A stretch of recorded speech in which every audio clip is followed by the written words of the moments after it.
ಜೀವನದಲ್ಲಿ ಸೋಲು ಎದುರಾಗಿ ಇನ್ನೇನು ಜೀವನವೇ ಬೇಡ ಅಂತ ಎನಿಸಿದಾಗ ಚಾಣಕ್ಯನ ಮಾತುಗಳನ್ನು ಮರೆಯದೆ ನೆನಪಿಸಿಕೊಳ್ಳಿ. ಬೇರೊಬ್ಬರ ಮಾಡುವ ತಪ್ಪುಗಳಿಂದ ಕಲಿಯುವುದು ತುಂಬಾ ಇದೆ.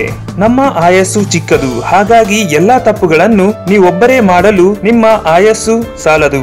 ಅತಿ ಪ್ರಾಮಾಣಿಕರಾಗದಿರಿ. ಸಾಮಾನ್ಯವಾಗಿ ಜನ ಹೇಳುತ್ತಾರೆ, ಒಳ್ಳೆಯವರಿಗೆ ಸಾವು ಬೇಗ ಬರುತ್ತೆ, ಕೆಟ್ಟವನಾದ ನಿನಗೆ ಬೇಗ ಸಾವು ಬರಲಿಲ್ವಾ ಅಂತ. ಹಾಗಾಗಿಯೇ ನೇರವಾದ ಮರಗಳು ಮೊದಲು ನೆಲಕ್ಕುರುಳುತ್ತವೆ, ಆ ಬಳಿಕ ಡೊಂಕು ಮರದ ಸರದಿ. ಒಂದು ಹಾವು ತಾನು ಬದುಕಬೇಕಾದರೆ ವಿಷಯುಕ್ತವಲ್ಲದಿದ್ದರೂ ವಿಷಯುಕ್ತದಂತೆ ಬುಸುಗುಡಬೇಕು.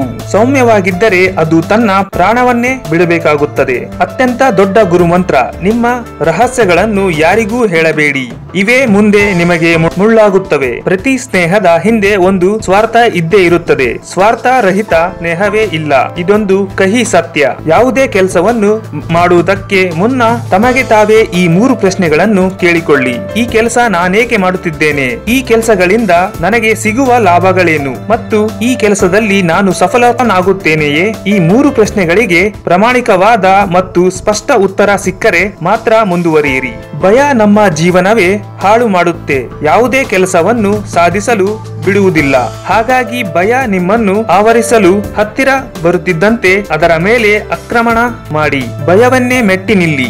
ಜಗತ್ತಿನ ಅತ್ಯಂತ ದೊಡ್ಡ ಶಕ್ತಿ ಎಂದರೆ ಯುವ ಶಕ್ತಿ ಹಾಗೂ ಯುವತಿಯ ಸೌಂದರ್ಯ. ಯಾವುದೇ ಕೆಲಸವನ್ನು ಕೈಗೊಂಡ ಬಳಿಕ ನಾನು ಸೋತು ಹೋಗುತ್ತೇನೋ ಎಂಬ ಭಯದಿಂದ ಮಧ್ಯಕ್ಕೆ ನಿಲ್ಲಿಸಬೇಡಿ. ತಮ್ಮ ಕೆಲಸವನ್ನು ಪ್ರಾಮಾಣಿಕವಾಗಿ ನಿರ್ವಹಿಸುವವರೇ ಅತ್ಯಂತ ಸುಖಿಗಳು. ಹೂವಿನ ಸುಗಂಧ ಪರಿಮಳ ವಾಸನೆ ಗಾಳಿ ಇರುವ ದಿಕ್ಕಿನಲ್ಲಿ ಮಾತ್ರ ಪಸರಿಸುತ್ತದೆ, ಆದರೆ ಒಬ್ಬ ವ್ಯಕ್ತಿಯ ಒಳ್ಳೆಯತನ ಎಲ್ಲಾ ದಿಕ್ಕುಗಳಲ್ಲಿ ಹರಡುತ್ತದೆ. ದೇವರು ವಿಗ್ರಹದೊಳಗಿಲ್ಲ, ನಿಮ್ಮ ಭಾವನೆಗಳೇ ನಿಮ್ಮ ದೇವರು, ನಿಮ್ಮ ಆತ್ಮವೇ ದೇವಸ್ಥಾನ.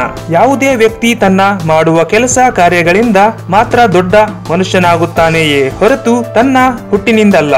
ನಿಮ್ಮ ಅಂತಸ್ತಿಗೆ ಮೇಲಿರುವ ಅಥವಾ ಕೆಳಗಿರುವ ವ್ಯಕ್ತಿಗಳೊಂದಿಗೆ ಸ್ನೇಹ ಬೆಳೆಸಬೇಡಿ, ಇದರಿಂದ ನಿಮಗೆ ಕಿರಿಕಿರಿಯೇ ಹೆಚ್ಚಾಗುತ್ತೆ. ಅಂತಹ ಸ್ನೇಹ ಎಂದಿಗೂ ಸಂತೋಷ ನೀಡುವುದಿಲ್ಲ. ಮಕ್ಕಳೆಂದರೆ ಎಲ್ಲರಿಗೂ ಚಂದ, ಹಾಗಾಗಿ ನಿಮ್ಮ ಮಗುವನ್ನು ಮೊದಲು 5 ವರ್ಷಗಳವರೆಗೆ ಮುದ್ದಾಗಿ ಸಾಕಿ. ಆ ಬಳಿಕ 5 ವರ್ಷಗಳ ಮಗು ಎಸಗುವ ತಪ್ಪುಗಳನ್ನು ಬೆದರಿಸಿ ತಿದ್ದಿರಿ. 16 ವರ್ಷ ಆಯ್ತೆಂದರೆ ಸ್ನೇಹಿತನಂತೆ ಕಾಣಿ, ಏಕೆಂದರೆ ಬೆಳೆದಿರುವ ಮಕ್ಕಳು ನಿಮಗೆ ಅತ್ಯಂತ ಆತ್ಮೀಯ ಸ್ನೇಹಿತರಾಗುತ್ತಾರೆ. ಮೂರ್ಖ ವ್ಯಕ್ತಿಗೆ ಪುಸ್ತಕಗಳು ಮತ್ತು ಅಂಧ ವ್ಯಕ್ತಿಗೆ ಕನ್ನಡಿಗೆ ಇರುವ ನಿರುಪಯೋಗಿ. ವಿದ್ಯೆ ಇಲ್ಲದವನು ಮುಖವು ಹಾಳರು, ಹದ್ದಿನಂತಿಕ್ಕು ಎಂಬ ಸರ್ವಜ್ಞ ಮಾತಿನಂತೆ ನಿಮಗೆ ವಿದ್ಯೆಯೇ ನಿಜವಾದ ಸ್ನೇಹಿತ.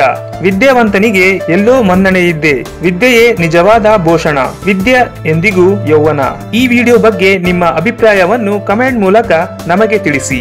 If you like this video ಬೇಗ ಲೈಕ್ ಮಾಡಿ, ಕಾಮೆಂಟ್ ಮಾಡಿ, ಶೇರ್ ಮಾಡಿ ಹಾಗೂ ಯೋಯೋ ಟಿವಿ ಕನ್ನಡವನ್ನು ಸಬ್ಸ್ಕ್ರೈಬ್ ಮಾಡಿ.